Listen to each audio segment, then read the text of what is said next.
तो सभी को नमस्कार है और सबका स्वागत है हमारी क्लास में। यहाँ पे अभी पढ़ाया जा रहा है बच्चों नाटक चंद्रगुप्त। जयशंकर प्रसाद जी का सबसे प्रसिद्ध नाटक चंद्रगुप्त यहाँ पे पढ़ाया जा रहा है। और ये ऐसी क्लास है बच्चों, यहाँ पे आपको एक एक पंक्ति पढ़ाई जा रही है। जो महत्वपूर्ण जो कथन है जिस पात्र के, वो सारी चीज़ें भी बताई जाएंगी। साथ ही इस नाटक से रिलेटेड जितने प्रश्न आ चुके हैं वो भी मैं आपको साथ में बताते चलती हूँ। ठीक है, जिस तरह के भी प्रश्न पूछे गए थे, क्योंकि इस नाटक से हिंदी का कोई भी पेपर हो, हिंदी विषय का, साहित्य का, तो इस चंद्रगुप्त नाटक से एक दो प्रश्न आते ही आते हैं। ज़्यादातर सभी कॉलेजेस में सिलेबस में भी लगा हुआ है, इतना प्रसिद्ध नाटक है। तो ये तो आपने पिछली कक्षा में देख लिया था कि ये एक ऐतिहासिक नाटक है और इसका प्रकाशन वर्ष है 1931, जयशंकर प्रसाद जी का नाटक। और साथ में ये जान लीजिए बच्चों कि इसमें जो टोटल अंक कितने हैं। टोटल इसमें अंक हैं 4, और 4 में अंकों में अगर मैं दृश्यों की बात करूं तो आप नोट कर लेंगे कि टोटल अंक मिला के इसके 44 अंक है, दृश्य हैं। 4 अंक में 44 दृश्य हैं। अब आप सोच लीजिए कितना बड़ा नाटक है। दृश्यों को अगर उसके अंक वाइज में डिवाइड करूं तो आप लिख लेंगे, पहले अंक में 5 दृश्य हैं, दूसरे अंक में 5 दृश्य हैं, तीसरे अंक में 10 दृश्य हैं, और चौथे अंक में सबसे ज़्यादा 24 दृश्य हैं इसमें रखे गए हैं। तो अभी तक हमने पहले अंक के 3 दृश्यों को अच्छे से पढ़ लिया है, समझ लिया है। कहानी हमें समझ में आ गई थी। हाँ, थोड़ा सा लेट हो गया बच्चों आपको जो अभी ज्वाइन हो रहे हैं। अभी क्लास अभी की शुरू नहीं की है, पिछले क्लास का रिवीजन चल रहा था। तो कहानी इसकी आपने देख लिया कि गुरुकुल में चाणक्य सिंह मित्र बात कर रहे होते हैं। तब तक राजकुमार आंभिक आता है, अपनी बहन के साथ है, और वो इस पे इस सिंह मित्र से उसकी तकरार होती है। चंद्रगुप्त भी आ जाते हैं, वो उनका पक्ष लेते हैं और वो गुस्सा होके चला जाता है आंभिक। ये दृश्य यहाँ तक का भी हमने देख लिया था। ठीक है, और चंद्रगुप्त और चाणक्य को चिंता है किस बात की कि देश पे हमारे भारतवर्ष पे विदेशियों का आक्रमण हो रहा है। वो लोग आते जा रहे हैं और हमारी जो राजा हैं यहाँ के लोग, वो अपने में ही व्यस्त हैं। ठीक है, इस चीज़ का अंदाज़ा चाणक्य को हो गया था। ठीक है, अब यहाँ पे ये भी दिखाया था कि चाणक्य जो है अपने वहाँ जाता है, अपने राज्य में, नंद जहाँ का वो है राजा है, और वो पुरानी बातों को याद करता है। अब नंद का जो चरित्र दिखाया है बच्चों, वो एक विलासी राजा का चरित्र है। विलासता में डूबा रहता है, लेकिन अपनी बेटी को बहुत प्रेम करता है। ठीक है, तो अब देख लेते हैं, चलो उनके राज्य का दृश्य है। नंद के कुसुमपुर के सरस्वती मंदिर के उपवन का पथ है। ये हो चुका था। यहाँ पे हमने देखा था राक्षस और वो सुवासिनी, ये लोग गीत भी गाते हैं ना। गीत हो चुका था ना, हाँ ये रहा, गीत हो चुका था। पाटलिपुत्र में एक भग्न कुटीर, ये चाणक्य का दृश्य था कि चाणक्य वापस आता है पाटलिपुत्र में। यहाँ से मैं आज की क्लास शुरू करने जा रही हूँ। परिचय 3 मिनट का था पिछला, ये रहा। तो कुसुमपुर में सरस्वती मंदिर के उपवन का पथ है। यहाँ पर राक्षस क्या कहता है, सुवासिनी हट न करो। सुवासिनी कहती, नहीं, उस ब्राह्मण को दंड दिए बिना सुवासिनी जी नहीं सकती। अमात्य, तुमको करना होगा। मैं बौद्ध स्तूप की पूजा करके आ रही थी। उसने व्यंग किया और वह बड़ा कठोर था राक्षस। उसने कहा, वेश्याओं के लिए भी एक धर्म की आवश्यकता थी। चलो अच्छा ही हुआ, ऐसे धर्म के अनुगत पतितों की भी कमी नहीं। बहुत प्रसिद्ध है, देख लीजिए। एक कोई ब्राह्मण ने इस पे कटाक्ष किया है सुवासिनी क्या है, उसके भी पिता नहीं रहे तो वो क्या बन गई है, नाचने का काम करती है और अभिनय सिखाने का काम दे दिया है नंद ने इसको। और उसको क्या व्यंग, उसने ब्राह्मण ने कहा है कि वेश्याओं के लिए भी एक धर्म की आवश्यकता थी। चलो अच्छा ही हुआ, ऐसे धर्म के अनुगत पतितों की भी कमी नहीं। राक्षस का कहना, यह उसका अन्याय था सुवासिनी, परंतु अन्याय का प्रतिकार भी है, नहीं तो मैं समझूंगी कि तुम भी वैसे ही एक कठोर ब्राह्मण हो। मैं बार बार पात्रों का नाम नहीं ले रही, आप समझ भी जाएंगे कथन से भी, और सामने आपके लिखा भी हुआ है। ऐसे थोड़ा सा वो लग रहा है, ठीक है, अब सुनने में भी अटपटा लग रहा है बार बार पात्र का नाम लेने से। कुछ अलग होगा तो मैं बताऊंगी। तो मैं वैसा ही हूँ कि नहीं, यह पीछे मालूम होगा। परंतु सुवासिनी, मैं स्वयं हृदय से बौद्ध मत का समर्थक हूँ। केवल उसकी दार्शनिक सीमा तक, इतना ही कि संसार दुख में है। बौद्ध धर्म का सार है कि संसार दुख में है, तो भी बौद्ध धर्म का प्रवर्तक है, समर्थक है। सुवासिनी, इसके बाद मैं इस क्षणिक जीवन की घड़ियों को सुखी बनाने का पक्षपाती हूँ, और तुम जानती हो कि मैंने ब्याह नहीं किया परंतु भिक्षु भी न बन सका। तब आज से मेरे कारण तुमको राजचक्र में बौद्ध मत का समर्थन करना होगा। ये कहती है, मैं प्रस्तुत हूँ। फिर लो, मैं तुम्हारी हूँ। मुझे विश्वास है कि दुराचारी सदाचार के द्वारा शुद्ध हो सकता है, और बौद्ध मत इसका समर्थन करता है, सबको शरण देता है। हम दोनों उपासक होकर सुखी बनेंगे। तो इसमें बौद्ध मत का वो दिखाया है। राक्षस ने भी विवाह नहीं किया है, और ना ही वो कहना चाहिए संन्यास ले पा रहा है। तो गृहस्थ का कहीं ना कहीं उसके मन में भी है। यहाँ पे सुवासिनी कहती है कि लो, फिर मैं तुम्हारी हूँ। ठीक है, और मुझे विश्वास है कि दुराचारी सदाचार के द्वारा शुद्ध हो, एक दुराचारी भी अगर सदाचार करे तो शुद्ध हो सकता है। इतना बड़ा दुख, सुख स्वप्न का जाल आंखों में न फैलाओ। मतलब जब अपने आप को प्रस्तुत करने की बात करती है तो सुख स्वप्न लग रहा है। सुवासिनी, नहीं प्रिय, मैं तुम्हारी अनुचरी हूँ। मैं नंद की विलास लीला का क्षुद्र उपकरण बनकर नहीं रहना चाहती। तो एक्चुअल क्या है, राक्षस को सुवासिनी की तरफ से एक आकर्षण हो गया था, प्रेम हो गया था, और सुवासिनी भी राक्षस से प्रेम करने लगी थी। अब वो जाती है, राक्षस एक पर्दा उठा रहा है या मतलब राक्षस कहता है एक पर्दा उठ रहा है या गिर रहा है, समझ में नहीं आता। आंख मीचकर, सुवासिनी, कुसुमपुर का स्वर्गीय कुसुम मैं हस्तगत कर लूं? नहीं, राजकोप होगा, परंतु जीवन वृथा है। मेरी विद्या, मेरा परिष्कृत विचार सब व्यर्थ है। सुवासिनी, एक लालसा है, एक प्यास है, वह अमृत है, उसे पाने के लिए 100 बार मरूंगा। उसको अपने से बात कर रहा है वो। पीछे से नेपथ्य से आवाज आ रही है, हटो, मार्ग छोड़ दो। कोई राजकुल की सवारी है तो चलूं। जाता है, राक्षसियों के साथ क्या हो गया, रक्षियों के साथ, रक्षा करने वाले रक्षियों के साथ शिविका पर राजकुमारी कल्याणी का प्रवेश। ये नंद की कन्या है। राजकुमारी कल्याणी आती है शिविका से उतरती हुई लीला से। लीला इनकी सहेली है ना। शिविका, उद्यान के बाहर ले जाने के लिए कहो, और रक्षी लोग भी वहीं ठहरे। उसके साथ जो सैनिक थे रक्षा करने के लिए, बॉडीगार्ड टाइप। शिविका लेकर रक्षक जाते हैं। कल्याणी देखकर, आज सरस्वती मंदिर में कोई समाज है क्या? जा तो नीला देखा। नीला को भेजती है, नीला जाती है, लीला बताती है, राजकुमारी चलिए, इस श्वेत शिला पर बैठिए। यहाँ अशोक की छाया बड़ी मनोहर है। अभी तीसरे पहर का सूर्य कोमल होने पर भी स्पृहणीय नहीं। मतलब कोमल तो है सूर्य, तब भी सहने लायक नहीं है। कल्याणी, चल। दोनों जाकर बैठती है। नीला आती है। नीला कहती है, राजकुमारी, आज तक्षशिला से लौटे हुए स्नातक लोग सरस्वती दर्शन के लिए आए हैं। मतलब जो वहाँ से ग्रेजुएट करके आ गए तक्षशिला से, वो आज सरस्वती माता के दर्शन के लिए आए हैं। क्या सब लौट आए हैं? यह तो न जान सकी, नीला का कहना है। अच्छा, तू भी बैठ, देख कैसी सुंदर माधवी लता फैल रही है। महाराज के उद्यान में भी लताएं ऐसी हरी भरी नहीं रही जैसे राज आतंक से वे भी डरी हुई हों। राजा के आतंक से डरी हैं, पेड़ पौधे भी डरे हुए हैं, लताएं भी। सच नीला, मैं देखती हूँ कि महाराज से कोई स्नेह नहीं करता, डरते भले ही हों। उसको अपने पिताजी के बारे में पता है, और वो समझती भी है कि कोई स्नेह नहीं करता। नीला, सखी, मुझ पर उनका कन्या सा ही स्नेह है, परंतु मुझे डर लगता है। कल्याणी कहती है, मुझे इसका बड़ा दुख है। देखती हूँ कि समस्त प्रजा उनसे त्रस्त और भयभीत रहती है। प्रचंड शासन करने के कारण उनका बड़ा दुर्नाम है। अपने पिता के बारे में पूरा अच्छे से जानती है, परंतु इसका क्या उपाय है? देख लीला, वे दो कौन इधर चल आ रहे हैं, चल हम लोग छिप जाएं। सब कुंज में चली जाती हैं। 2 ब्रह्मचारियों का प्रवेश होता है।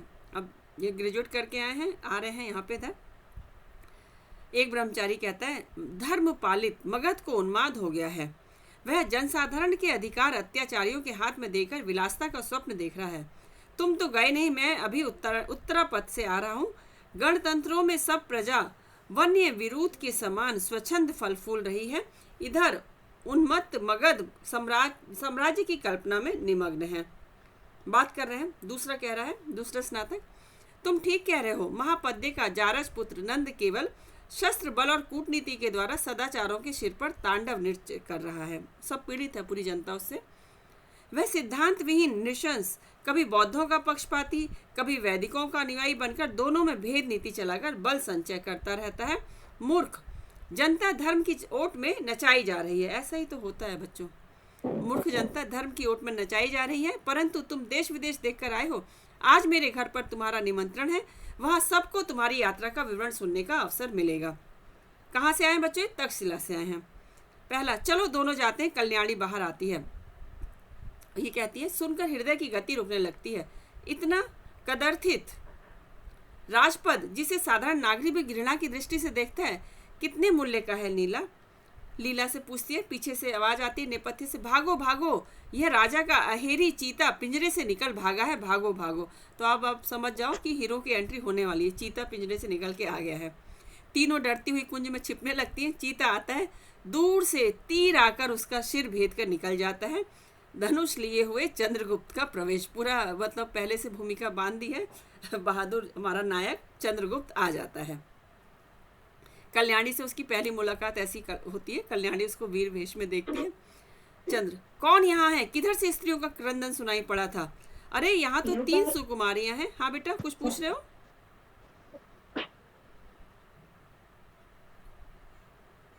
कुछ पूछ रहे बेटा कि कंटिन्यू करूं? नहीं मैम, कुछ नहीं। अच्छा ठीक है। हाँ, तो यहाँ अब चंद्रगुप्त आ चुके हैं पर्दे पर। स्त्रियों का क्रंदन सुन के आ रहा है, कह रहा है यहाँ तो 3 सुकुमारियां हैं। भद्रे, पशु ने कुछ चोट तो नहीं पहुंचाई? लीला, साधु वीर, राजकुमारी की प्राण रक्षा के लिए तुम्हें अवश्य पुरस्कार मिलेगा। कौन राजकुमारी? कल्याणी देवी। हाँ यही है ना। भय से मुख विवर्ण हो गया है। राजकुमारी मौर्य सेनापति का पुत्र चंद्रगुप्त प्रणाम करता है, उसको प्रणाम करता है। कल्याणी स्वस्थ होकर सलज्ज लज्जा के साथ, नमस्कार चंद्रगुप्त, मैं कृतज्ञ हुई। तुम भी स्नातक होकर लौटे हो? हाँ देवी, तक्षशिला में 5 वर्ष रहने के कारण यहाँ के लोगों को पहचानने में विलम्ब होता है।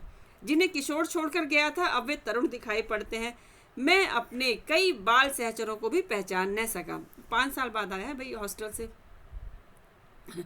कल्याणी, पर मुझे आशा थी कि तुम मुझे न भूल जाओगे। देवी, यह अनुचर सेवा के उपयुक्त अवसर पर ही पहुंचा। चलिए शिविका तक पहुंचा दूं, सब जाते हैं।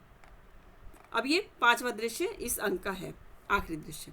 मगध में नंद की राजसभा है और राक्षस और सभासदों के साथ नंद बैठा हुआ है। नंद, हाँ तब राक्षस दूत लौट आए और उन्होंने कहा कि पचनद नरेश को यह संबंध स्वीकार नहीं। क्यों? राक्षस कहता है, प्राच्य देश के बौद्ध और शूद्र राजा की कन्या से वे परिणय नहीं कर सकते। अपनी लड़की कन्या का इसने शादी का प्रस्ताव भेजा था। नंद, इतना गर्व? यह उसका गर्व नहीं है, धर्म का दम्भ है, व्यंग है। मैं इसका फल दूंगा। मगध जैसे शक्तिशाली राष्ट्र का अपमान करके कोई यूं ही नहीं बच जाएगा। ब्राह्मणों का यह प्रतिहारी तभी प्रवेश करता है। उसकी बात पूरी नहीं हो पाती राक्षस की। प्रतिहार, जय हो देव, मगध से शिक्षा के लिए गए हुए तक्षशिला के स्नातक आए हैं। नंद, लिवा लाओ। द्वारिक का प्रस्थान, चंद्रगुप्त के साथ कई स्नातकों का प्रवेश। कई लोग गए हुए थे तो वो लोग सब एक साथ आते हैं। स्नातक, राजाधिराज की जय हो। स्वागत। अमात्य वरुचि अभी नहीं आए? देखो तो, अमात्य का नाम है वरुचि। प्रतिहार का प्रस्थान और वरुचि के साथ प्रवेश होता है। वरुचि जी कहते हैं, जय हो देव, मैं स्वयं आ रहा था। तक्षशिला से लौटे हुए स्नातकों की परीक्षा लीजिए। नंद कहता है। वरुचि, राजाधिराज, जिस गुरुकुल में मैं स्वयं परीक्षा देकर स्नातक हुआ हूँ उसके प्रमाण की भी पुनः परीक्षा अपने गुरुजनों के प्रति अपमान करना है। देखिए यहाँ पे आपको ये पता चला कि वरुचि भी उसी यूनिवर्सिटी से पास आउट है जिससे ये लोग स्नातक होके आए हैं। तो इसलिए परीक्षा लेना किसका है? अपने गुरुजनों के प्रति अपमान करना है। नंद, किंतु राजकोष का रुपया व्यर्थ ही स्नातकों को भेजने में लगता है या इसका सदुपयोग होता है? इसका निर्णय कैसे हो? राक्षस कहते हैं, केवल सधर्म की ही शिक्षा मनुष्यों के लिए पर्याप्त है और वह तो मगध में ही मिल सकती है। चाणक्य का सहसा प्रवेश होता है, वो तो वहीं के भाई प्रोफेसर हैं, आ जाते हैं। त्रस्त, द्वारिक पीछे पीछे आता है, द्वार पे जो खड़ा है वो साथ में आता है पीछे पीछे। चाणक्य, परंतु बौद्ध धर्म की शिक्षा मानव व्यवहार के लिए पूर्ण नहीं हो सकती, भले ही वह संघ विहार में रहने वालों के लिए उपयुक्त हो। ये चाणक्य यहाँ पे आके अपनी बात बताते हैं। नंद को पसंद नहीं है। तुम अनाधिकार चर्चा करने वाले कौन हो जी? चाणक्य बोलता है, तक्षशिला से लौटा हुआ एक स्नातक ब्राह्मण। ब्राह्मण जिधर देखो कृत्या के समान इनकी शक्ति ज्वाला धधक रही है। ब्राह्मणों से इसको नफरत थी और चिढ़ जाता है। नहीं महाराज, ज्वाला कहाँ, भस्मा वगुंठित अंगारे रह गए हैं। भस्म के बाद जो अंगारे बचे रह जाते हैं जलने के बाद। राक्षस, तब भी इतना ताप? वह तो रहेगा ही, जिस दिन उसका अंत होगा उसी दिन आर्यव्रत का ध्वंस होगा। वाह वाह। यदि अमात्य ने ब्राह्मण नाश करने का विचार किया हो तो जन्मभूमि की भलाई के लिए उसका त्याग कर दें। सीधी बात, नो बकवास, ऐसा है चाणक्य का। क्योंकि राष्ट्र का शुभ चिंतन केवल ब्राह्मण ही कर सकते हैं। एक जीव की हत्या से डरने वाले तपस्वी बौद्ध सिर पर मंडराने वाली विपत्तियों से, रक्त समुद्र की आंधियों से आर्यव्रत की रक्षा करने में असमर्थ प्रमाणित होंगे। बौद्ध धर्म में जीवों को मारना पाप है ना, तो कहता है कि केवल ब्राह्मण ही हैं जो राज्य की रक्षा कर सकते हैं। नंद, ब्राह्मण तुम बोलना नहीं जानते हो तो चुप रहना सीखो। उसको पसंद नहीं आ रहा कुछ भी। चाणक्य, महाराज उसे सीखने के लिए मैं तक्षशिला गया था और मगध का सिर ऊंचा करके उसी गुरुकुल में मैंने अध्यापन का कार्य भी किया। अब यहाँ बता रहा है कि मैं वहाँ पढ़ने गया था, लेकिन मैंने वहीं पर अध्यापन का कार्य भी किया। इसलिए मेरा हृदय यह नहीं मान सकता कि मैं मूर्ख हूँ, है ना भाई। इतनी बड़ी यूनिवर्सिटी में मैं पढ़ाता हूँ तो मैं मूर्ख कहाँ से हुआ। नंद कहते हैं, तुम चुप रहो। एक बात कहकर महाराज, मतलब एक बात कह लूँ फिर चुप हो जाऊंगा। क्या? यवनों की विकट वाहिनी निषद पर्वतमाला तक पहुंच गई है। यवन लोग मतलब कि आक्रमण करते हुए आ रहे हैं और निषद पर्वतमाला मतलब उत्तरी ओर से आ रहे हैं, पर्वत तक पहुंच गए हैं। तक्षशिलाधीश की भी उसमें अभिसंधि है, वो भी मिले हुए हैं। संभवतः समस्त आर्यव्रत पदाक्रांत होगा, कुचला जाएगा। मतलब उत्तरापथ में बहुत से छोटे छोटे गणतंत्र हैं, वे उसमें सम्मिलित पारसिक यवन बल को रोकने में असमर्थ होंगे। अकेले पर्वतेश्वर ने साहस किया है, पंजाब के महाराज हैं उन्होंने साहस किया है, इसलिए मगध को पर्वतेश्वर की सहायता करनी चाहिए। तभी कल्याणी जी आ जाती हैं, राजकुमारी का प्रवेश होता है। पिताजी, मैं पर्वतेश्वर के गर्व की परीक्षा लूंगी। मैं वृषल कन्या हूँ। उस क्षत्रिय को यह सिखा दूंगी कि राजकन्या कल्याणी किसी क्षत्राणी से कम नहीं। सेनापति को आज्ञा दीजिए कि आसन्न गांधार युग में मगध की एक सेना अवश्य जाए और मैं स्वयं उसका संचालन करूंगी। पराजित पर्वतेश्वर को सहायता देकर उसे नीचा दिखाऊंगी। मतलब वहां से विवाह प्रस्ताव ठुकरा दिया गया था ना, इसीलिए। नंद हंसता है। राक्षस, राजकुमारी राजनीति महलों में नहीं रहती, इसे हम लोगों के लिए छोड़ देना चाहिए। ये कथन महत्वपूर्ण है, नोट कर लेना। ये पूछा जा चुका है। किसका है? तो राक्षस का है। और देख लेना, चंद्रगुप्त नाटक का है कि राजकुमारी राजनीति महलों में नहीं रहती, इसे हम लोगों के लिए छोड़ देना चाहिए। आपको याद आ गया होगा किसका? आषाढ़ के एक दिन, उसमें भी इस तरह का मिलता जुलता कथन है ना। तो उद्दत पर्वतेश्वर अपने गर्व का फल भोगे और ब्राह्मण चाणक्य परीक्षा देकर ही कोई साम्राज्य नीति समझ लेने का अधिकारी नहीं हो जाता। सच है बौद्ध अमात्य, परंतु यवन आक्रमणकारी बौद्ध और ब्राह्मण का भेद न रखेंगे, मतलब सबको मारेंगे वो आक्रमण जो आ रहे हैं दुश्मन। वाचाल ब्राह्मण, तुम अभी चले जाओ, नहीं तो प्रतिहार तुम्हें धक्के देकर निकाल देंगे। चाणक्य, राजाधिराज, मैं जानता हूँ कि प्रमाद में मनुष्य कठोर सत्य का भी अनुभव नहीं करता, इसलिए मैंने प्रार्थना नहीं की। अपने अपहृत ब्रह्मास्त्र के लिए मैंने भिक्षा नहीं मांगी। क्यों? जानता था कि वह मुझे ब्राह्मण होने के कारण न मिलेगी, परंतु जब राष्ट्र की बात आई तो चुप करा दे रहा है भाई। राक्षस, चुप रहो, तुम चणक के पुत्र हो ना, तुम्हारे पिता भी ऐसे ही हठी थे। इनके पिताजी चणक थे, वो भी हठी थे। क्या उसी विद्रोही ब्राह्मण की संतान? निकालो इसे अभी यहाँ से। जैसे ही नंद को पता चलता है कि चणक का पुत्र है, उसे निकालने के लिए आज्ञा देता है। प्रतिहारी आगे बढ़ता है, चंद्रगुप्त सामने आकर रोकता है। चंद्रगुप्त कहता है, सम्राट, मैं प्रार्थना करता हूँ कि गुरुदेव का अपमान न किया जाए। मैं भी उत्तरापथ से आ रहा हूँ। आर्य चाणक्य ने जो कुछ कहा है वह साम्राज्य के हित की बात है, उस पर विचार किया जाए। ये सच बताने की कोशिश करता है। नंद, कौन? सेनापति मौर्य का कुमार चंद्रगुप्त। हाँ देव, मैं युद्ध नीति सीखने के लिए तक्षशिला भेजा गया था। मैंने अपनी आंखों गांधार का उपलब्ध देखा है। मुझे गुरुदेव के मत में पूर्ण विश्वास है। यह आगंतुक आपत्ति पचनद प्रदेश तक ही न रह जाएगी, मतलब वहां से पूरे देश की तरफ इधर आती जाएगी जो उनका यवनों का आक्रमण हो रहा है। नंद, अबोध युवक, तो क्या इसीलिए अपमानित होने पर भी मैं पर्वतेश्वर की सहायता करूं? अब ये बोल रहा है कि उनकी सहायता करो, और अपमानित क्या सोच के हो रहा है कि उनकी बेटी का विवाह प्रस्ताव इन्होंने ठुकरा दिया था। असंभव है, तुम राज आज्ञाओं में बाधा न देकर शिष्टता सीखो। प्रतिहारी, निकालो इस ब्राह्मण को, यह बड़ा ही कुचक्री मालूम होता है। चंद्रगुप्त कहते हैं, राजाधिराज, ऐसा करके आप एक भारी अन्याय करेंगे और मगध के शुभ चिंतकों को शत्रु बनाएंगे। जो सच बोलता है वो शत्रु कहलाता है। राजकुमारी, पिताजी चंद्रगुप्त पर ही दया कीजिए, एक बात उसकी भी मान लीजिए, वो बेचारी वो कर रही है। अब यहाँ पे देखो, चंद्रगुप्त एक ही पात्र है, हीरो, लेकिन उससे 2-3 कहना चाहिए लोगों का आकर्षण बढ़ेगा। यहाँ पे कल्याणी भी मन ही मन उसको मतलब उससे प्रभावित हो गई, आकर्षित हो चुकी है। नंद, चुप रहो, ऐसे उद्दंड को मैं कभी नहीं क्षमा करता। और सुनो चंद्रगुप्त, तुम भी यदि इच्छा हो तो इसी ब्राह्मण के साथ जा सकते हो, अब कभी मगध में मुंह न दिखाना। प्रतिहारी दोनों को निकालना चाहता है। चाणक्य रुक कर कहता है, अब ये चाणक्य प्रतिज्ञा लेगा यहाँ पे, सावधान नंद, तुम्हारी धर्मांधता से प्रेरित राजनीति आंधी की तरह चलेगी, उसमें नंदवंश समूल उखड़ेगा, पूरा नंदवंश समाप्त हो जाएगा। नियति, ये बहुत महत्वपूर्ण है ये वाला कथन इसका ना, इसको अंडरलाइन करके रखना। नियति सुंदरी के भावों में बल पड़ने लगा है। नियति सुंदरी, समय सुंदरी के भावों में बल पड़ने लगा है। समय आ गया है कि शूद्र राज सिंहासन से हटाए जाएं और सच्चे क्षत्रिय मूर्धाभिषिक्त हों। वाह वाह। नंद, यह समझकर कि ब्राह्मण अवध्य है, तू मुझे भय दिखलाता है, मतलब ब्राह्मण को मारा नहीं जाता, पाप लगता है, तो तू मुझे भय दिखाता है। प्रतिहारी इसकी शिखा पकड़कर उसे बाहर करो। शिखा मतलब चोटी। प्रतिहारी उसकी शिखा पकड़कर घसीटता है। वह निशंक और दृढ़ता से कहता है, खींच ले ब्राह्मण की शिखा, शूद्र के अन्न से पले हुए कुत्ते, खींच ले, परंतु यह शिखा नंदकुल की काल सर्पणी है, वह तब तक न बंधन में होगी जब तक यह नंदकुल निशेष न होगा। नंद, इसे बंदी करो। चाणक्य बंदी किया जाता है। ये प्रतिज्ञा ले ली उसने कि अपनी शिखा को तब तक नहीं बांधूंगा जब तक कि पूरे नंदकुल का नाश न कर लिया जाए। और यहाँ पे पहला अंक बच्चों समाप्त होता है। तो इस तरह से ये छठा दृश्य शुरू होता है। टोटल इसमें इस अंक में, पहले अंक में 11 दृश्य हैं। तो देखते हैं, अभी 5 दृश्य बाकी हैं, तो कोशिश करते हैं।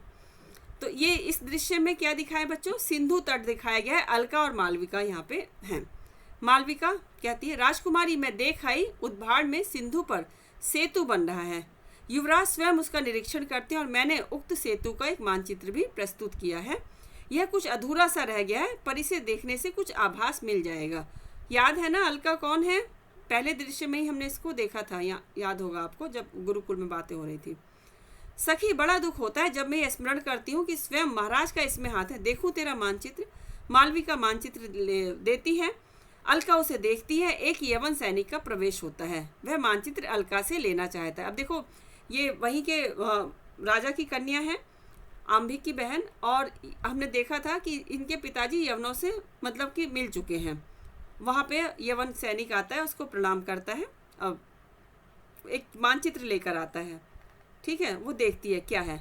अलका, दूर हो दुर्विनीत दस्यु, और वो समझ जाती है उसको क्या कह रही, दस्यु लुटेरे। मानचित्र अपने कुंचक में छिपा लेती है। मानचित्र उसको छिपा लेते हैं। क्या जो यवन सैनिक आता है बेटा, वो उससे छीनना चाहता है उस मानचित्र को, उस नक्शे को, और ये छिपा लेती है उसे। यवन, यह गुप्तचर है, मैं इसे पहचानता हूँ, परंतु सुंदरी तुम कौन हो जो इसकी सहायता कर रही हो? अच्छा हो कि मुझे मानचित्र मिल जाए और मैं इसे सप्रमाण बंदी बनाकर महाराज के सामने ले जाऊं। अलका कहती है, यह असंभव है। पहले तुम्हें बताना हो कि तुम यहाँ किस अधिकार से यह अत्याचार किया चाहते हो। मैं देवपुत्र विजेता अलक्षेंद्र का नियुक्त अनुचर हूँ। अनुचर है ये अलक्षेंद्र का, और तक्षशिला की मित्रता का साक्षी हूँ। यह अधिकार मुझे गांधार नरेश ने दिया है। अलका, यवन, गांधार नरेश ने तुम्हें यह अधिकार कभी नहीं दिया होगा। तुम आर्य ललनाओं के साथ धृष्टता का व्यवहार करो, मतलब वहाँ की कन्याओं के साथ धृष्टता कर रहे हो। यवन, करना ही पड़ेगा, मुझे मानचित्र लेना ही होगा। कदापि नहीं। क्या यह वही मानचित्र नहीं है जिसे इस स्त्री ने उद्भाड़ में बनाना चाहा था? वो मालविका उसको दे रही है ना, ये देखो, मालविका जो उसके साथ है, उसी ने ये मानचित्र उसको दे रही थी, समझा रही थी, पूरी बात बता रही थी, गुप्तचर का काम कर रही थी। तो अलका कहती है, परंतु यह तुम्हें मिल नहीं सकता। यदि तुम सीधे यहाँ से न टलोगे तो शांति रक्षकों को बुलाओगे, तब तो मेरा उपकार होगा, क्योंकि इस अंगूठी को देखकर मेरी ही सहायता करेंगे, क्योंकि वो तो उसके पिता से आज्ञा लेकर इधर आया है ना। देखकर सिर पकड़ लेती है। ओह, यवन हंसता हुआ, अब ठीक पथ पर आ गई होगी बुद्धि, लाओ मानचित्र मुझे दो। अलका निस्सहाय इधर उधर देखती है। तभी सिंहरण का प्रवेश होता है। अब देखो, इनके वो आ गए, हीरो सिंहरण आ गए। सिंहरण चौंक कर, हैं कौन? राजकुमारी और यह यवन? अलका, महावीर, स्त्री की मर्यादा को न समझने वाले इस यवन को तुम समझा दो कि यह यहाँ से चला जाए, यह चला जाए। सिंहरण कहते हैं, यवन, क्या तुम्हारे देश की सभ्यता तुम्हें स्त्रियों का सम्मान करना नहीं सिखाती? क्या तुम सचमुच बर्बर हो? मेरी उस सभ्यता ने ही मुझे रोक लिया है। नहीं तो मेरा यह कर्तव्य था कि मैं उस मानचित्र को किसी भी पुरुष के हाथ में होने से उसे जैसे बनता वह ले ही लेता, मतलब पुरुष होते मैं अब तक ले लेता। तुम बड़े प्रगल्भ हो यवन, क्या तुम्हें भय नहीं कि तुम एक दूसरे राज्य में ऐसा आचरण करके अपनी मृत्यु बुला रहे हो? यवन, उसे आमंत्रण देने के लिए ही उतनी दूर से आया हूँ। राजकुमारी, यह मानचित्र मुझे देकर आप निरापद हो जाएं, फिर मैं देख लूंगा, मतलब एकदम निश्चिंत हो जाएं। अलका मानचित्र देती हुई, तुम्हारे ही लिए तो यह मंगवाया गया था। सिंहरण उसे रखते हो, ठीक है, मैं रुका भी इसीलिए था। हाँ जी, कहो अब तुम्हारी क्या इच्छा है? खड़ग निकालता है यवन, मानचित्र मुझे दे दो या प्राण देना होगा। उसके अधिकारी का निर्वाचन खड़ग करेगा तो फिर सावधान हो जाओ। अब वो तो भाई खुद भी वीर है, तलवार खींचता है। यवन के साथ युद्ध, सिंहरण घायल होता है, परंतु यवन को उसके भीषण प्रत्याक्रमण से भय होता है, वह भाग निकलता है। जो सैनिक मानचित्र के लिए पीछे पड़ गया था वो भाग जाता है और इधर ये घायल भी हो जाता है। अलका, वीर, यद्यपि तुम्हें विश्राम की आवश्यकता है, परंतु अवस्था बड़ी भयानक है। वह जाकर कुछ उत्पात मचावेगा। पिताजी पूर्ण रूप से यवनों के हाथ में आत्मसमर्पण कर चुके हैं। तो ये देख लो, यहाँ पे पता चल गया आपको कि ये जो सम्राट है वो पूरी तरह से यवनों से मिल चुके हैं, आत्मसमर्पण कर चुके हैं। सिंहरण हंसता और रक्त पोंछता हुआ, मेरा काम हो गया राजकुमारी, मेरी नौका प्रस्तुत है, मैं जाता हूँ, परंतु बड़ा अनर्थ हुआ चाहता है। क्या गांधार नरेश किसी तरह न मानेंगे? गांधार नरेश तो मिल चुके हैं भाई। कदापि नहीं, पर्वतेश्वर से उनका बद्ध मूल वैर है। देखो, भारत के जो टुकड़े हुए बच्चों, ये भी एक कारण था। आपस में मतलब राजा जो आपस में बैर रखते थे और विदेशों की सहायता करते थे। सिंहरण, अच्छा देखा जाएगा, जो कुछ होगा देखिए, मेरी नौका आ रही है, अब विदा मांगता हूँ। सिंधु में नौका आती है, घायल सिंहरण उस पर बैठता है। सिंहरण और अलका दोनों एक दूसरे को देखते हैं। विदाई है भाई, बिछड़ रहे हैं, देखते रहते हैं। अलका, मालविका भी तुम्हारे साथ जाएगी, तुम जाने योग्य इस समय नहीं हो। सिंहरण, जैसी आ गया, बहुत शीघ्र फिर दर्शन करूंगा। जन्मभूमि के लिए यह जीवन है, फिर जब आपसी सुकुमारियां इसकी सेवा में कटिबद्ध हैं तब मैं पीछे कब रहूंगा। अच्छा, नमस्कार। मालविका नाव में बैठती है। अलका सतृष्ण नैनों से देखती हुई नमस्कार करती है, नाव चली जाती है। उसको सिंहरण को अकेले नहीं जाने देती, साथ में मालविका को भेज देती है, अपनी गुप्तचर को। अब इसमें आ जाता है बच्चों, प्रथम अंक का ही अभी यहाँ पे दिखाते हैं, 4 सैनिकों के साथ यवन का प्रवेश होता है, वही दृश्य चल रहा है ना। यवन, निकल गया मेरा अहेर, यह सब प्रपंच इसी रमणी का है, इसको बंदी बनाओ। सैनिक अलका को देखकर सिर झुकाते हैं और उसी के सैनिक है। बंदी करो सैनिक, मैं नहीं कर सकता। क्यों? गांधार नरेश ने तुम्हें क्या आज्ञा दी है? यही कि आप जिसे कहें उसे हम लोग बंदी करके महाराज के पास ले चलें, फिर विलम्ब क्यों? अलका संकेत से वर्जित करती है।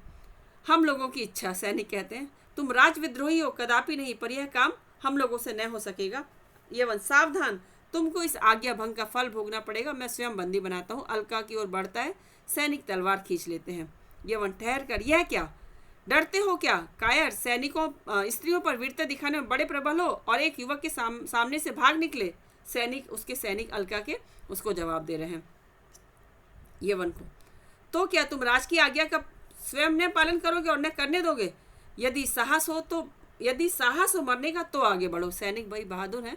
अलका सैनिकों से, ठहरो, विवाद का समय नहीं है, कहो तुम्हारा अभिप्राय क्या है? मैं तुम्हें बंदी करना चाहता हूँ, कहाँ ले चलोगे?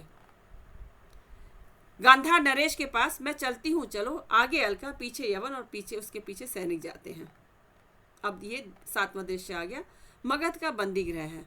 चाणक्य, समीर की गति भी अवरुद्ध है, शरीर का फिर क्या कहना, परंतु मन में इतने संकल्प और विकल्प एक बार निकलने पाता तो दिखा देता कि इन दुर्बल हाथों में साम्राज्य उलटने की शक्ति है और ब्राह्मण के कोमल हृदय में कर्तव्य के लिए प्रलय की आंधी चला देने की भी कठोरता है। ये अपने से बात कर रहा है। यहाँ पे आपने उस दृश्य को देखा था ना, उसको निकाल दिया जाता है, तब की बात है ये। बाहर निकल के ये अपने से बात कर रहे हैं चाणक्य जी। जकड़ी हुई लौह श्रृंखले, मतलब इनको बंदी बना लिया जाता है ना, बाहर निकलना मतलब जेल में राज दरबार से बाहर निकालते हैं। जकड़ी हुई लौह श्रृंखले, एक बार तू फूलों की माला बन जा और मैं मदोन्मत विलासी के समान तेरी सुंदरता को भंग कर दूं। क्या रोने लगूं? इस निष्ठुर यंत्रणा की कठोरता से बिलबिलाकर दया की भीख मांगू कि मुझे भोजन के लिए एक मुट्ठी चने दो, जो देते हो न दो, एक बार स्वतंत्र कर दो। नहीं चाणक्य, ऐसा न करना, नहीं तो तू भी साधारण सी ठोकर खाकर चूर चूर हो जाने वाला एक बामी हो जाएगा। तब मैं आज से प्रण करता हूँ, देखो फिर से प्रण कर रहे हैं, कि दया किसी से न मांगूंगा और अधिकार तथा अवसर मिलने पर न करूंगा, ना दया मांगूंगा और ना करूंगा। ऊपर देखकर, क्या कभी नहीं? हाँ, कभी किसी पर नहीं। मैं प्रलय के समान अबाध गति और कर्तव्य में इंद्र के वज्र के समान भयानक बनूंगा। किवाड़ खोलता है, वररुचि और राक्षस का प्रवेश। उसके मंत्री लोग आ जाते हैं नंद के। राक्षस, स्नातक अच्छे तो हो, बुरे कब थे बौद्ध अमात्य। आज हम लोग एक काम से आए हैं, आशा है कि तुम अपनी हठवादिता से मेरा और अपना दोनों का अपकार न करोगे। वररुचि, हाँ चाणक्य, अमात्य का कहना मान लो। ये भी देखो टिक लगा हुआ है, महत्वपूर्ण कथन है चाणक्य का। भिक्षोपजीवी ब्राह्मण, क्या बौद्धों का संग करते करते तुम्हें अपनी गरिमा का संपूर्ण विस्मरण हो गया? वो ब्राह्मण है ना वररुचि, उसको भी वो क्या कहना चाहिए, याद दिला रहा है कि बौद्धों के संग रहते रहते तुम अपनी गरिमा को भूल चुके हो क्या? चाटुकारों के सामने हाँ में हाँ मिलाकर जीवन की कठिनाइयों से बचकर मुझे भी कुत्ते का पाठ पढ़ाना चाहते हो? भूलो मत, यदि राक्षस देवता हो जाए तो उसका विरोध करने के लिए मुझे ब्राह्मण से दैत्य बनना पड़ेगा। वाह वाह। वररुचि, ब्राह्मण हो भाई, त्याग और क्षमा के प्रमाण, तपोनिधि ब्राह्मण हो, इतना। चाणक्य का कथन, त्याग और क्षमा, तप और विद्या, तेज और सम्मान के लिए है। लोहे और सोने के सामने सिर झुकाने के लिए हम लोग ब्राह्मण नहीं बने हैं। हमारी दी हुई विभूति से हम ही को अपमानित किया जाए, ऐसा नहीं हो सकता। कात्यायन, अब केवल पाणनी से काम न चलेगा, अर्थशास्त्र और दंड नीति की आवश्यकता है। महत्वपूर्ण है, तालियां बजाओ इस कथन पे। देखो क्या कह रहे हैं, वररुचि को ही कात्यायन कहा है यहाँ पे। अब केवल पाणनी से काम नहीं चलेगा, बल्कि अर्थशास्त्र और दंड नीति की भी आवश्यकता है। अर्थशास्त्र के रचयिता माने जाते हैं स्वयं चाणक्य जी। वररुचि कहते हैं, मैं वार्तिक लिख रहा हूँ चाणक्य, उसी के लिए तुम्हें सहकारी बनाना चाहता हूँ, तुम इस बंदी गृह से निकलो। चाणक्य का कथन, मैं लेखक नहीं हूँ कात्यायन, शास्त्र प्रणेता हूँ, व्यवस्थापक हूँ। अच्छा, मैं आज्ञा देता हूँ कि तुम विवाद न बढ़ाकर स्पष्ट कर दो। राक्षस बीच में इंटरफेयर कर रहे हैं। तुम तक्षशिला में मगध के गुप्त प्रतिनिधि बनकर जाना चाहते हो या मृत्यु चाहते हो? तक्षशिला भेजने की बात चल रही है इसको। तुम ही पर विश्वास करके क्यों भेजना चाहता हूँ, यह तुम्हारी स्वीकृति मिलने पर बताऊंगा। अब ये एक कहना चाहिए ऑफर लेकर आया है राक्षस कि तुम यहाँ से चले जाओ, कहाँ? तक्षशिला, और यहाँ के गुप्तचर बन के जाओ। चाणक्य कहते हैं, जाना तो चाहता हूँ तक्षशिला, पर तुम्हारी सेवा के लिए नहीं, और सुनो, पर्वतेश्वर का नाश करने के लिए तो कदापि नहीं। यथेष्ट है, अधिक कहने की आवश्यकता नहीं। वररुचि, विष्णुगुप्त, देखो यहाँ पे इनका जो चाणक्य का एक नाम विष्णुगुप्त भी है जो यहाँ पे आया है, और वररुचि का एक नाम कात्यायन भी है, नोट कर लेना। मेरा वार्तिक अधूरा रह जाएगा, मान जाओ। तुमको पाणिनि के कुछ प्रयोगों का पता भी लगाना होगा जो उस शालातुरीय व्याकरण ने लिखी है, फिर मैं एक बार तक्षशिला जाने पर ही उनका। चाणक्य, मेरे पास पाणिनि में सिर खपाने का समय नहीं, भाषा ठीक करने से पहले मैं मनुष्य को ठीक करना चाहता हूँ, समझे? बहुत महत्वपूर्ण कथन है। भाषा ठीक, व्याकरण के रचयिता है ना पाणिनि, तो क्या कहते हैं, मेरे पास समय नहीं है सर खपाने का, भाषा ठीक करने से पहले मनुष्य को ठीक करना चाहता हूँ। वररुचि, जिसने श्रेयु मघो नामति दीते सूत्र लिखा है, वह केवल व्याकरण ही नहीं, वह दार्शनिक भी था, उसकी अवहेलना, पाणिनि की अवहेलना कर रहे हैं ना।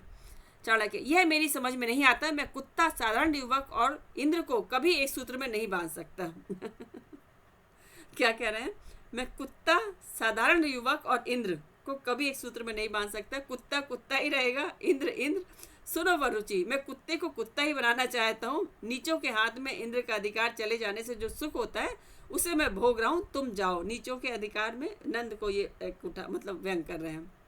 वररुचि, क्या मुक्ति भी नहीं चाहते? वह तुम लोगों के हाथ से, वह भी नहीं, तुम लोगों के हाथ से मुक्ति भी नहीं चाहिए। अच्छा, तो फिर तुम्हें अत्यकुप में जाना, मतलब कि और ज़्यादा अंधेरे में तुम्हें जाना पड़ेगा।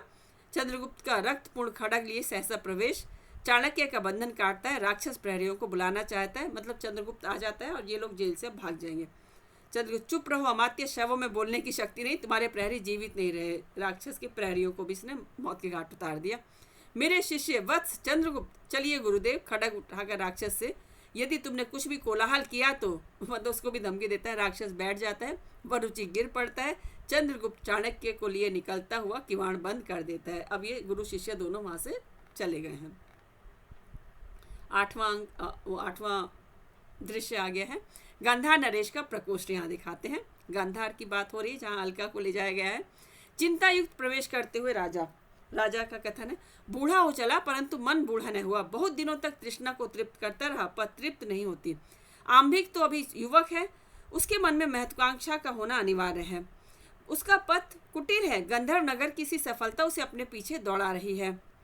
विचार कर, हाँ ठीक तो नहीं है, पर उन्नति के शिखर पर नाक के सीधे चढ़ने में बड़ी कठिनता है। ठहर कर रोक दूं? अब से भी अच्छा है, जब वे घुस आवेंगे तब तो गांधार को भी वही कष्ट भोगना पड़ेगा जो हम दूसरों को देना चाहते हैं। अपने आप से बात कर रहा है अलका के साथ यवन और राक्षसों का मैं बार बार राक्षस कह रही हूँ, राक्षस और रक्षक मिल जा रहा है आपस में। रक्षक लोग आते हैं यवन के साथ, अलका को ले आया गया है। तो ये अंक चल रहा है फर्स्ट और दृश्य चल रहा है 8वां। देख रहे हैं आप लोग, यहाँ पे अलका को लेके आते हैं, उसके सैनिक हैं और यवन हैं। राजा, बेटी अलका। हाँ महाराज, अलका। नहीं, राजा कहते नहीं कहो। हाँ पिताजी। अलका, कब तक तुम्हें सिखाता रहूं? मतलब महाराज कहती है तो उसको बुरा लगता है, कब तक सिखाता रहूं? नहीं महाराज। फिर महाराज, पागल लड़की, कह पिताजी। वह कैसे महाराज? न्यायाधिकरण पिता संबोधन से पक्षपाती हो जाएगा। मतलब आपके लिए मैं यहाँ पे वो बना के लाई गई ना मुजरिम, तो पक्षपाती हो जाएगा। यह क्या? यवन, महाराज मुझे नहीं मालूम कि ये राजकुमारी है, अन्यथा मैं इन्हें बंदी न बनाता। अब यवन को पता चलता है कि वो युवती जो है राजकुमारी है। राजा, सिल्यूकस, तुम मुख कंधे पर से बोल रहा है यवन। तुम्हारा मुख कंधे पर से बोल रहा है यवन। यह मेरी राजकुमारी अलका है। आ बेटी। उसकी ओर हाथ बढ़ाता है, वह अलग हट जाती है। उसी पे उसने वो किया था ना, यवन ने उससे जबरदस्ती वो लेने की कोशिश की थी, जो नक्शा था। अलका, नहीं महाराज, पहले न्याय कीजिए। यवन, उद्भांड पर बनने वाले पुल का मानचित्र इन्होंने एक स्त्री से बनवाया है, और जब मैं उसे मांगने लगा तो एक युवक को देकर इन्होंने उसे हटा दिया। मैंने यह समाचार आप तक निवेदन किया और आज्ञा मिली कि वे लोग बंदी किए जाएं, परंतु वह युवक निकल गया। क्यों बेटी? मानचित्र देखने की इच्छा हुई थी तो क्या चिंता है, जाने दो। मानचित्र तुम्हारा पुल बनना रोक नहीं सकता। पुल बना रहे हैं ना ये लोग सिंधु नदी पे, उसी का मानचित्र था। अलका, नहीं महाराज, मानचित्र एक विशेष कार्य से बनवाया गया है, वह गंधार की लगी हुई कालिक छुड़ाने के लिए। गंधार पे कालिक क्या लगी बच्चों? कि इन्होंने आत्मसमर्पण कर दिया यवनों के आगे। राजा, सो तो मैं जानता हूँ बेटी, क्या तुम क्या कोई ना समझो? वेग से आंभिक का प्रवेश। अब उसका भाई भी आ गया। भाई तो पिताजी की तरह ही है। नहीं पिताजी, आपके राज्य में एक भयानक षड्यंत्र चल रहा है और तक्षशिला का गुरुकुल उसका केंद्र है। अलका उस रहस्यपूर्ण कुचक्र की कुंजी है। अपनी बहन के लिए बोल रहा है। क्यों अलका, यह बात सही है? सत्य है महाराज। जिस उन्नति की आशा में आंबिक ने यह नीच कर्म किया है, उसका पहला फल यह है कि आज मैं वंदनी हूँ, संभव है कल आप होंगे, और परसों गंधार की जनता बेगार करेगी। उनका मुखिया होगा आपका वश उज्ज्वलकारी आंबिक। कथन देखो, क्या चुपते हुए कथन लिखे हैं जयशंकर जी ने। यवन, संधि के अनुसार देवपुत्र का साम्राज्य और गंधार मित्र राज्य है, व्यर्थ की बात है। संधि के अनुसार आंबिक कहते हैं, सिल्यूकस तुम विश्राम करो, हम इसको समझाकर तुमसे मिलते हैं। जो यवन है उसका नाम सिल्यूकस है। यवन का प्रस्थान रक्षकों का दूसरी ओर जाना। राजा, परंतु आंबिक, राजकुमारी बंदनी बनाई जाए, वह भी मेरे ही सामने, उसके लिए एक यवन दंड की व्यवस्था करे, यही तो तुम्हारे उद्योगों का फल है। तुमने जो किया है वो यही तो है। अलका कहती, महाराज मुझे दंड दीजिए, कारागार में भेजिए, नहीं तो मैं मुक्त होने पर भी यही करूंगी। कुल पुत्रों के रक्त से आर्याव्रत की भूमि सिंचेगी। बहुत ये भी कथन महत्वपूर्ण है बच्चों। कुल पुत्रों के रक्त से आर्याव्रत की भूमि सिंचेगी, दानवी बनकर जननी जन्मभूमि अपनी संतान को खाएगी। महाराज, आर्याव्रत के सब बच्चे आंबिक जैसे नहीं होंगे, वे इसकी मान प्रतिष्ठा और रक्षा के लिए तिल तिल कट जाएंगे। देखिए, देश प्रेम की बात कह रही है। स्मरण रहे, यवनों की विजय वाहिनी के आक्रमण को प्रत्यावर्तन बनाने वाले यही भारत संतान होंगे। तब बचे हुए शतांग वीर गांधार को भारत के द्वार रक्षस को विश्वासघाती के नाम से पुकारेंगे और उसमें नाम लिया जाएगा मेरे पिता का। आह, उसे सुनने के लिए मुझे जीवित न छोड़िए, दंड दीजिए, मृत्यु दंड।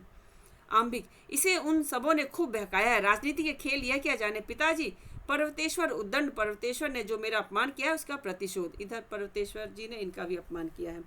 हाँ बेटी, उसने स्पष्ट कह दिया है कि कायर आंबिक से मैं अपने लोक विश्रुत कुल की कुमारी का ब्याह न करूंगा। और भी उसने विनस्ता के इस पार अपनी एक चौकी बना दी है जो प्राचीन संधियों के विरुद्ध है।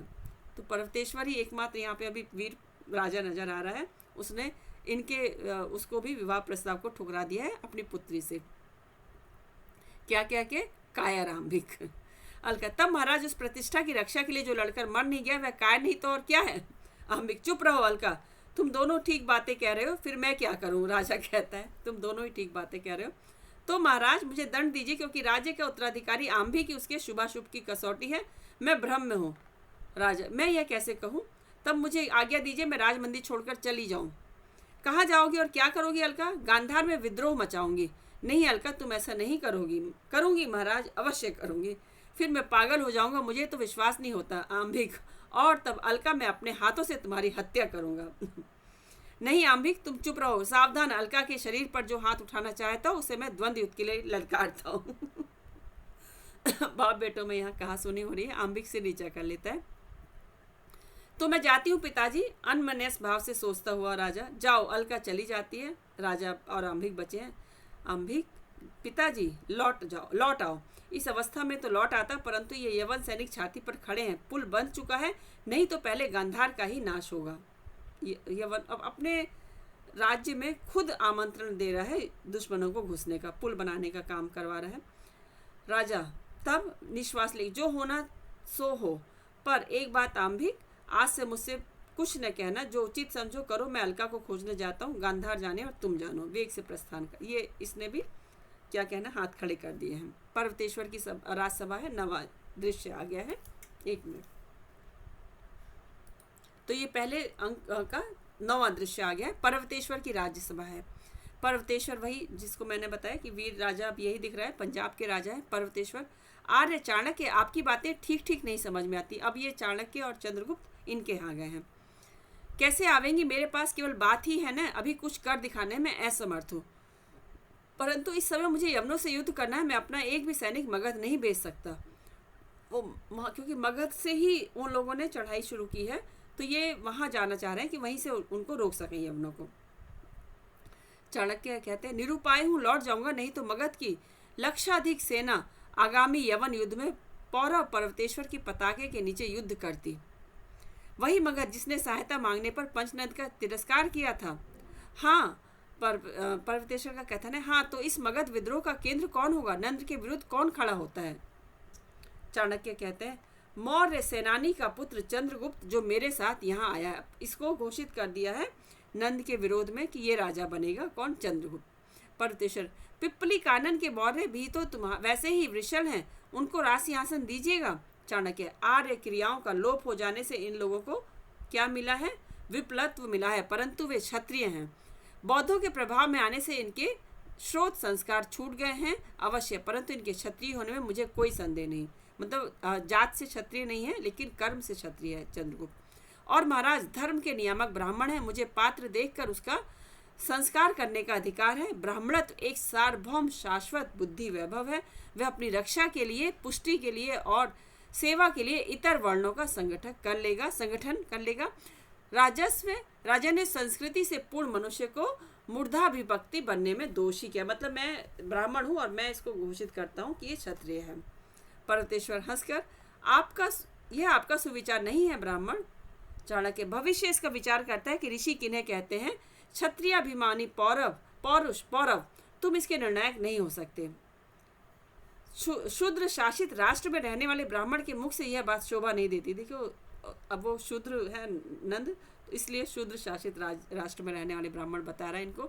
चाणक्य, तभी तो ब्राह्मण मगध को क्षत्रिय शासन में ले आना चाहता है पौरव, जिसके लिए कहा गया है कि क्षत्रिय के शस्त्र धारण करने पर आर्तवाणी नहीं सुनाई पड़नी चाहिए। मौर्य चंद्रगुप्त वैसा ही क्षत्रिय प्रमाणित होगा। कल्पना है, पर्वतेश्वर कहते हैं। चाणक्य, प्रत्यक्ष होगी, और स्मरण रखना, आसन्न यवन युद्ध में शौर्य गर्व से तुम पराभूत होंगे। यवनों के द्वारा समग्र आर्याव्रत पदाक्रांत होगा, उस समय तुम मुझे स्मरण करोगे। देखिए, इसकी बात नहीं मानेगा, वाकई में इसको भी बंदी बना लेगा सिकंदर। पर्वतेश्वर, केवल अभिशाप अस्त्र लेकर ही तो ब्राह्मण लड़ते हैं, मैं इससे नहीं डरता, परंतु डराने वाले ब्राह्मण, तुम मेरी सीमा के बाहर हो जाओ। अब इसको सीमा के बाहर कर रहे हैं ऊपर देखकर। हे पद दलित ब्राह्मणत्व, देख, शूद्र ने निगड़बद्ध किया, क्षत्रिय निर्वासित करता है, तब जल एक बार अपनी ज्वाला से जल, उसकी चिंगारी से तेरे पोषक वैश्य सेवक शूद्र और राक्षस क्षत्रिय उत्पन्न हो। जाता हूँ पौरव प्रस्थान। अब देखो, चाणक्य ने भरसक कोशिश की कि भारत देश को, आर्याव्रत को बचाया जाए। भारत देश का नाम यहाँ पे आर्याव्रत रखा गया है। और उसने मगध में भी उसने रिक्वेस्ट की नंद से, उसने भी इसकी बात नहीं मानी। अब इधर पंजाब में आके यहाँ भी इसने पर्वतेश्वर से कहा, लेकिन इसने भी बात नहीं मानी। अब यहाँ से प्रस्थान हो रहा है, जाता है। अब ये 10वां दृश्य आ गया है। कानन पथ में अलका है। अलका वहाँ से पिताजी से रूठ के इधर आ गई है। चली जा रही हूँ, अनंत पथ है, कहीं पांथशाला नहीं, और नए पहुँचने का निर्दिष्ट स्थान है। शैल पर से गिरा दी गई स्रोत स्विपनी के सदृश अविराम ब्रह्मण ठोकरें और तिरस्कार कानन में कहाँ चली जा रही हूँ? सामने देखकर अरे यवन, कानन मतलब जंगल में जा रही है। शिकारी के वेश में सिल्यूकस का प्रवेश होता है। सिल्यूकस, तुम कहाँ? सुंदरी राजकुमारी। अलका, मेरा देश है, मेरे पहाड़ हैं, मेरी नदियाँ, मेरे जंगल हैं। इस भूमि के एक एक परमाणु मेरे हैं और मेरे शरीर के एक एक क्षुद्र अंश उन्हीं परमाणुओं के बने हैं। फिर मैं और कहाँ जाऊंगी यवन? यहाँ तो तुम अकेली हो सुंदरी। सो तो ठीक है, दूसरी ओर देखकर सहसा, परंतु देखो वह सिंह आ रहा है। सिल्यूकस उधर देखता है और अलका दूसरी ओर निकल जाती है। निकल गई, दूसरी ओर जाता है। अभी देखो इसी जंगल में चाणक्य और चंद्रगुप्त का भी प्रवेश होता है। चाणक्य, वत्स तुम बहुत थक गए होंगे। आर्य, नसों ने अपने बंधन ढीले कर दिए हैं, शरीर अवसन हो रहा है, प्यास भी लगी है। और कुछ दूर न चल सकोगे? जैसी आज्ञा हो। पास ही सिंधु लहराता होगा, उसके तट पर ही विश्राम करना ठीक रहेगा। वहां से आ गए हम ये लोग। चंद्रगुप्त चलने के लिए पैर बढ़ाता है, फिर बैठ जाता है। चाणक्य उसे पकड़कर, सावधान चंद्रगुप्त, आर्य प्यास से कंठ सूख रहा है, चक्कर आ रहा है, तुम विश्राम करो, मैं अभी जल लेकर आता हूँ। प्रस्थान। चंद्रगुप्त पसीने से तर लेट जाता है। एक व्याघ्र समीप आता दिखाई पड़ता है। सिल्यूकस प्रवेश करके धनुष संभालकर तीर चलाता है, व्याघ्र मर जाता है। सिल्यूकस की चंद्रगुप्त को चैतन्य करने की चेष्टा, चाणक्य का जल लिया। यहाँ पे दिखाते हैं, देखो जो यवन है वो चंद्रगुप्त के प्राणों की रक्षा करता है। सिल्यूकस, थोड़ा जल, इस सत्वपूर्ण पथिक की रक्षा करने के लिए थोड़ा जल चाहिए। चाणक्य जल के छींटे देकर, आप कौन है? उसको वो जल मांगता है उससे, उसको बेहोश में लाने के लिए। तो कहता है आप कौन है? चंद्रगुप्त स्वस्थ होता है। यवन सेनापति, तुम कौन हो? चाणक्य कहते हैं एक ब्राह्मण। यह तो कोई बड़ा श्रीमान पुरुष है ब्राह्मण, तुम इसके साथी हो? हाँ, मैं इस राजकुमार का गुरु हूँ, शिक्षक हूँ। कहाँ निवास है? यह चंद्रगुप्त मगध का एक निर्वासित राजकुमार है। कुछ विचारते, अच्छा अभी तो मेरे शिविर में चलो, विश्राम करके फिर कहीं जाना। चंद्रगुप्त, यह सिंह कैसे मरा? ओह, प्यास से मैं तो हतचेत हो गया था, आपने मेरे प्राणों की रक्षा की, मैं कृतज्ञ हूँ। आज्ञा दीजिए, हम लोग फिर उपस्थित होंगे, निश्चय जानिए। सिल्यूकस, जब तुम अचेत पड़े थे या तुम्हारे पास बैठा था, मैंने विपद समझकर इसे मार डाला। मैं यवन सेनापति हूँ। धन्यवाद, भारतीय कृतज्ञ नहीं होते सेनापति, मैं आपका अनुग्रहित हूँ, अवश्य आपके पास आऊँगा। भारतीय लोग एहसान को रखते नहीं हैं। तो ये फिर से क्या कहना है, आप उनके पास आने की आश्वासन देके अब जाते हैं। तीनों जाते हैं, तभी अलका का प्रवेश होता है। अलका, आर्य, चाणक्य और चंद्रगुप्त, ये भी यवनों के साथ ही, उसको ऐसा लग रहा है ये लोग मिले हुए हैं। जब आंधी और करका वृष्टि, अवर्षण और दावाग्नि का प्रकोप हो, तब देश की हरी भरी खेती का रक्षक कौन है? मतलब सब तरफ से जब कहना चाहिए विपदा आती है, तब रक्षक कौन करेगा? शून्य व्योम प्रश्न को बिना उत्तर दिए लौटा देता है। ऐसे लोग भी आक्रमणकारियों के चंगुल में फंस रहे हैं। हाँ, अब इसको ऐसा लग रहा है कि ये लोग भी, चाणक्य और चंद्रगुप्त भी मिले हुए हैं, तब उससे एकदम निराशा हो जाती है। झेलम के पार सेना उतरना चाहती है। उन्मत्त पर्वतेश्वर अपने विचारों में मग्न है। गांधार छोड़कर चलूं? नहीं, एक बार महात्मा दंडायन को नमस्कार कर लूं, उस शांति संदेश से कुछ प्रसाद लेकर तब अन्यत्र जाऊंगी। जाती है। अलका से बात नहीं करती, देख के अब चली जाती है। ये आखिरी दृश्य आ गया इस अंक का, इसके बाद क्लास ओवर कर देंगे। सिंधु तट पर दंडायन का आश्रम, यहाँ पे दंडायन ऋषि को दिखाया गया है। दंडायन पवन एक क्षण विश्राम नहीं लेता। दंडायन का कथन है कि पवन मतलब वायु एक भी पलटी नहीं रुकती। सिंधु की जलधारा बही जा रही है। बादलों के नीचे पक्षियों का झुंड उड़ा जा रहा है। प्रत्येक परमाणु न जाने किस आकर्षण में खींचे चले जा रहे हैं, जैसे काल अनेक रूप में चल रहा है। यही तो, ऐसे इनका कथन आधा रह गया। तब तक किसका प्रवेश होता है? एनिसाक्रिटीज का प्रवेश होता है। महात्मन, ये विदेशी उसके हैं, यवनों के उसके हैं। चुप रहो, सब चले जा रहे हैं, तुम भी चले जाओ, अवकाश नहीं है, अवसर नहीं। आपसे कुछ? दंडायन, मुझसे कुछ मत कहो, कहो तो अपने आप ही कहो, जिसे आवश्यकता होगी सुन लेगा। देखते हो कोई किसी की नहीं सुनता है। मैं कहता हूँ सिंधु के एक बिंदु धारा में न बहकर मेरी एक बात सुनने के लिए ठहर जा। वह सुनता है? ठहरता है? कदापि नहीं। वो कहता है, परंतु देवपुत्र जगत विजेता सिकंदर ने आपका स्मरण किया है। देखो वो भी इनको मतलब कि गुरु मानते हैं। सिकंदर कह रहा है आपका स्मरण किया है, आपका यश सुनकर आपसे कुछ उपदेश ग्रहण करने की उनकी बलवती इच्छा है।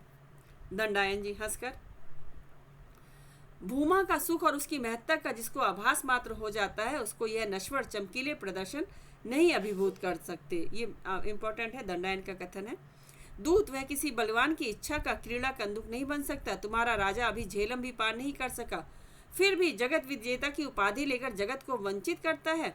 मैं लोभ से, सम्मान से या भय से किसी के पास नहीं जाता। मैं ऋषि मुनि हूँ, मुझे ना लोभ प्रभावित करता है, ना सम्मान, ना भय। ठीक है, मैं किसी के पास नहीं जाता। एनिस्ट्रीज कहते हैं, महात्मन ऐसा क्यों? यदि न जाने पर देवपुत्र दंड दें। दंडायन जी कहते हैं, मेरी आवश्यकताएं परमात्मा की विभूति प्रकृति पूरी करती है, उसके रहते दूसरों का शासन कैसा? समस्त आलोक, चैतन्य और प्राण शक्ति प्रभु की दी हुई है। इंपॉर्टेंट है, देखो यहाँ से यहाँ तक ध्यान से सुनो। मृत्यु के द्वारा वही इसको लौटा लेता है। जिस वस्तु को मनुष्य दे नहीं सकता, उसे ले लेने की स्पर्धा से बढ़कर दूसरा दंभ नहीं। मैं फल मूल खाकर, अंजलि से जलपान कर, तृण शैया पर आंख बंद किए सो रहता हूँ। न मुझसे किसी को डर है और न मुझको डराने का कारण है, और न मुझको डरने का कारण है। तुम ही यदि हठात मुझे ले जाना चाहो तो केवल मेरे शरीर को ले जा सकते हो। मेरी स्वतंत्र आत्मा पर तुम्हारे देव पुत्र का भी अधिकार नहीं हो सकता। बहुत अच्छी बात कही दंडायन जी ने। एनिस्क्रीज कहते हैं, बड़े निर्भीक हो ब्राह्मण, जाता हूँ यही कह दूंगा, प्रस्थान। तब तक एक ओर से अलका, दूसरी ओर से चाणक्य और चंद्रगुप्त का प्रवेश। सब वंदना करके सविनय बैठे हैं। इनको सब प्रणाम करते हैं। मतलब देखो, सिकंदर भी इनके दर्शन करना चाहता है, ये लोग भी इनके दर्शन के लिए आए हैं। अलका, देव मैं गंधार छोड़कर जाती हूँ। क्यों अलके, तुम गंधार की लक्ष्मी हो, ऐसा क्यों? ऋषि यवनों के हाथ स्वाधीनता बेचकर उनके दान से जीने की शक्ति मुझ में नहीं। दंडायन जी कहते हैं, तुम उत्तरापथ की लक्ष्मी हो, तुम अपना प्राण बचाकर कहाँ जाओगी? कुछ विचार कर। अच्छा जाओ देवी, तुम्हारी आवश्यकता है। मंगल में विभु, अनेक अमंगलों में कौन कौन कल्याण छिपाए रहता है, हम सब उसे नहीं समझ सकते, परंतु जब तुम्हारी इच्छा हो, हाँ निसंकोच चली आना। अलका, देव हृदय में संदेह है। क्या अलका? ये दोनों महाशय जो आपके सम्मुख बैठे हैं, जिन पर पहले मेरा पूर्ण विश्वास था, वे ही अब यवनों के अनुगत क्यों होना चाहते हैं? दंडायन चाणक्य की ओर देखता है और चाणक्य कुछ विचारने लगता है। चंद्रगुप्त, देवी कृतज्ञता का बंधन अमोघ है, उस पर भी उपकार किया है। राजकुमारी, उस परिस्थिति पर आपने विचार नहीं किया है, आपकी शंका निर्मूल है। दंडायन, संदेह न करो अलका, कल्याणकृत को पूर्ण विश्वासी होना पड़ेगा, विश्वास सुफल देगा, दुर्गति नहीं। यवन सैनिक का प्रवेश।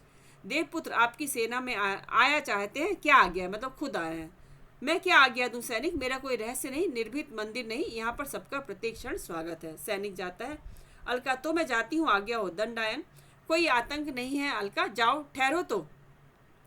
महात्मन, हम लोगों को क्या आज्ञा है? किसी दूसरे समय उपस्थित हो। ये दोनों भी बैठे ना। दंडायन, चाणक्य, तुमको तो कुछ दिनों तक इस स्थान पर रहना होगा, क्योंकि सब विद्या के आचार्य होने पर भी तुम्हें उसका फल नहीं मिला, उद्वेग नहीं मिटा, अभी तक तुम्हारे हृदय में हलचल मची है, यह अवस्था संतोषजनक नहीं है। ये सब जानते हैं, सबके हृदय की बात। तभी सिकंदर का सिल्यूकस, कार्नेलिया, एनिसाक्रेटिस इत्यादि सहचरों के साथ प्रवेश होता है। सिकंदर नमस्कार करता है, सब बैठते हैं। अब ये यवन लोग आ गए हैं, इनके दर्शन करें। दंडायन, स्वागत अलक्षेंद्र, तुम्हें सद्बुद्धि मिली। सिकंदर को ही अलक्षेंद्र कहा गया है। महात्मन, अनुग्रहित हुआ, परंतु मुझे कुछ और आशीर्वाद चाहिए। मैं और आशीर्वाद देने में असमर्थ हूँ, क्योंकि इसके अतिरिक्त जितने आशीर्वाद होंगे वे अमंगलजनक होंगे। क्या आशीर्वाद दिया है? देखो, सुबुद्धि मिले। सिकंदर, मैं आपके मुख से जय सुनने का अभिलाषी हूँ। जय घोष तुम्हारे चारण करेंगे। हत्या, रक्तपात और अग्निकांड के लिए उपकरण जुटाने में मुझे आनंद नहीं। विजय तृष्णा का अंत पराभव में होता है अलक्षेंद्र। राजसत्ता सुव्यवस्था से बढ़े तो बढ़ सकती है, लेकिन विजयों से नहीं। राजसत्ता अच्छा सुशासन करोगे तो बढ़ सकती है, विजय से नहीं बढ़ती। इसलिए अपनी प्रजा के कल्याण में लगो। अच्छा, चंद्रगुप्त को दिखा के, यह तेजस्वी युवक कौन है? सिकंदर की नजर अब चंद्रगुप्त पर पड़ती है। कौन है? यह मगध का एक निर्वासित राजकुमार है। मैं आपका स्वागत करने के लिए अपने शिविर में निमंत्रित करता हूँ। सिकंदर कहते हैं, चंद्रगुप्त, अनुग्रहित हुआ, आर्य लोग किसी निमंत्रण को अस्वीकार नहीं करते। सिकंदर सिल्यूकस से, अपने सेनापति से, तुमसे इनसे कब परिचय हुआ? सिल्यूकस, इनसे तो मैं पहले ही मिल चुका हूँ। चंद्रगुप्त कहते हैं, आपका उपकार मैं भूलना नहीं हूँ। आपने व्याघ्र से मेरी रक्षा की थी जब मैं अचेत पड़ा था। अच्छा, तो आप लोग पूर्व परिचित भी हैं। अब तो सेनापति, इनके आतिथ्य का भार आप पर ही रहा। सिल्यूकस, जैसी आ गया। सिकंदर महात्मा से, महात्मन, लौटती बार आपका फिर दर्शन करूंगा जब भारत विजय कर लूंगा। वो पूरे ठान चुके हैं कि भारत विजय कर कर ही आएंगे। दंडायन कहते हैं, अलक्षेंद्र सावधान, चंद्रगुप्त को दिखाकर, देखो यह भारत का भावी सम्राट तुम्हारे सामने बैठा है। पहले ही भविष्यवाणी कर दी दंडायन जी ने कि भारत का भावी सम्राट कौन है? चंद्रगुप्त। सब स्तब्ध होकर चंद्रगुप्त को देखते हैं और चंद्रगुप्त आश्चर्य से कार्नेलिया को देखने लगता है। एक दिव्य आलोक होता है, पटाशेप। अब यहाँ पे पर्दा गिर जाता है। यहाँ पे आपको पता ही है कहानी तो कि लास्ट में कार्नेलिया से ही विवाह होगा इनका, चंद्रगुप्त का, और यहाँ पे पहला जो अंक है वो समाप्त होता है। तो इस तरह से बच्चों आज की क्लास थोड़ी सी लंबी हो गई, लेकिन मैंने पूरा प्रयास किया कि इस एक क्लास में हमने दृश्य 4 से पढ़ना शुरू किया था और ये 11वें दृश्य तक पूरा समेट लिया है, पूरा कंप्लीट कर दिया है। तो अब देखो बच्चे, कोई चीज़ ना गाइड से पढ़ने से या केवल सारांश डालने से या यूट्यूब पर थोड़ा सा सार सुन लेने से नहीं समझ में आती, जब तक कि वो अच्छे से ना पढ़ी जाए। पढ़ने से ही ज्ञान बढ़ता है। अब यहाँ पे आपको अच्छे से समझ में आ गया होगा कि इसमें जो पहला अंक है उसमें कितने दृश्य हैं, 11 दृश्य हैं। मैंने भी बेटा कहीं से जब पढ़ा था ना तो मुझे भी ऐसा ही लगता था कि कितने दृश्य समझ में नहीं आ रहे कहाँ हैं। अब आपको एक एक लाइन पढ़ रहे हैं तो आप नोट करते चलना कि कितने दृश्य हुए, किसका कौन सा कथन था। और अभी इसमें देख रहे हैं हम लोग कि 2 गीत आए हैं पहले अंक में, एक किसका था, सुवासिनी, और एक था राक्षस का। 2 गीत आए हैं, ठीक है। अभी तक गीतों की संख्या 2 है, आगे देखेंगे और कितने गीत आएंगे। अब हम लोग क्योंकि एकदम बिल्कुल शून्य से पढ़ रहे हैं तो चिंता की कोई बात ही नहीं है, सब पूरा चीज़ कवर करके रहेंगे, ठीक है। चलिए इसी के साथ ही आज की क्लास को विराम देते हैं। Bye bye.